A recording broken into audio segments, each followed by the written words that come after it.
Hello everyone.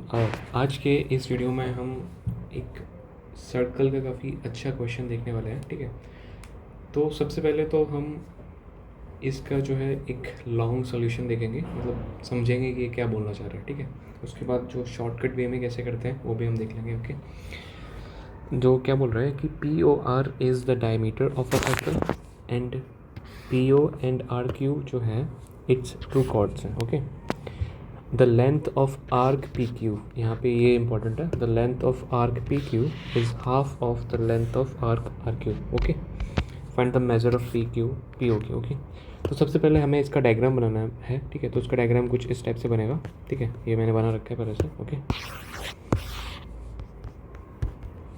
Okay okay ठीक है,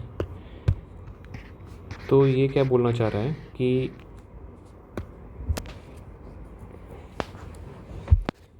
P O are जो है वो हमारा एक रेडियस है। ओके, पी ओ आर हमारा रेडियस है। Okay, and P Q and R Q it's two chord, तो मैंने पी क्यू और आर क्यू एक दो कॉर्ड बना लिया। ठीक है, सिंस की जो पी क्यू आर है, जो एंगल है किसमें, सेमी सर्कल में, तो सेमी सर्कल में जो एंगल बनता है वो कितने का होता है, 90 का, तो मैंने इसको 90 मार्क कर दिया। ठीक है, अब इसमें ये बोला गया है कि the length of arc P Q is half of the length of arc R Q. ठीक है, तो यहाँ पे ये इस वाले की बात कर रहे हैं, ये जो आर क्यू है इसको मैंने 2x कंसिडर कर लिया, तो मेरा जो ये आर्क हो जाएगा पी क्यू वो कितना हो जाएगा, वो इसका हाफ हो जाएगा, इनकी x हो जाएगा। तो हमें एक फॉर्मूला हमें पता है क्या होता है, एंगल जो होता है वो क्या होता है, angle is equals to arc upon radius. Okay okay, तो ये फॉर्मूला है। लेकिन इस केस में क्या है कि जो रेडियस है, रेडियस जो है वो कांस्टेंट है, राइट, क्योंकि रेडियस तो सेम ही है। ओके, तो जो एंगल हो जाएगा, एंगल डायरेक्टली प्रोपोर्शनल हो जाएगा किसके, आर्क के। ओके, तो इसमें कौन सा एंगल किसके परपेंडिकुलर हो जाएगा, इस एंगल की हम बात कर रहे हैं, और इसमें यहाँ पे इस एंगल की बात करेंगे। ठीक है, तो हम क्या बोल रहे हैं कि एंगल जो हो जाएगा, कौन सा एंगल, पी ओ क्यू जो होगा किसके प्रोपोर्शनल हो जाएगा, आर्क पी क्यू के। एक तो ये आंसर निकल के आ गया, और दूसरा क्या हो जाएगा, एंगल ये वाला Q O R is proportional to angle arc Q R. Okay okay, तो हम इनको लिख सकते हैं P O Q upon angle Q O R is equals to P Q upon Q R. Okay, arc P Q upon Q R, जो arc P Q है वो कितना है, एक्स है, और आर्क क्यू आर कितना है, 2x है, तो ये कितना हो जाएगा, हाफ। ओके, तो यानी कि एंगल पी ओ क्यू और एंगल क्यू ओ आर जो है, ए जो है मतलब मतलब इस रेशियो में है, 1:2 में है। ठीक है, इसका मतलब ये है कि ये पूरा जो एंगल है वो कितना है, पूरा एंगल है 180 का। इसका मतलब है 2 + 1 3, 180 का इक्वल हो जाएगा।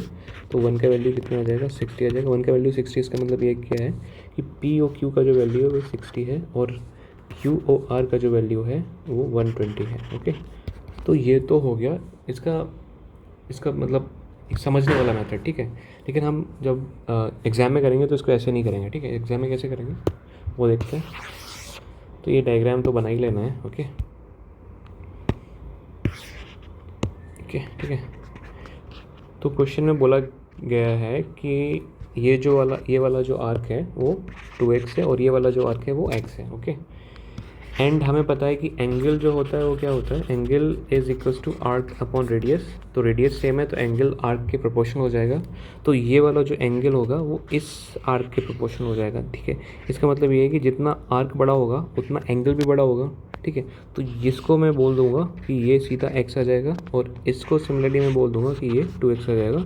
तो ये वाला जो एंगल है ये एक स्ट्रेट लाइन है, तो इसका जो एंगल का वैल्यू कितना हो जाएगा, x + 2x कितना हो जाएगा, 180। इसका मतलब है कि x का वैल्यू 60, x का वैल्यू 60, इसका मतलब ये है कि ये जो वाला जो एंगल हो जाएगा वो 60 हो जाएगा, और ये 120 हो जाएगा। ठीक है, तो इस टाइप से करेंगे, बहुत बहुत जल्दी कर देंगे इस टाइप से। ठीक है, तो ये एक बार समझने के लिए भी मैंने बता दिया कि इसको समझना कैसे है।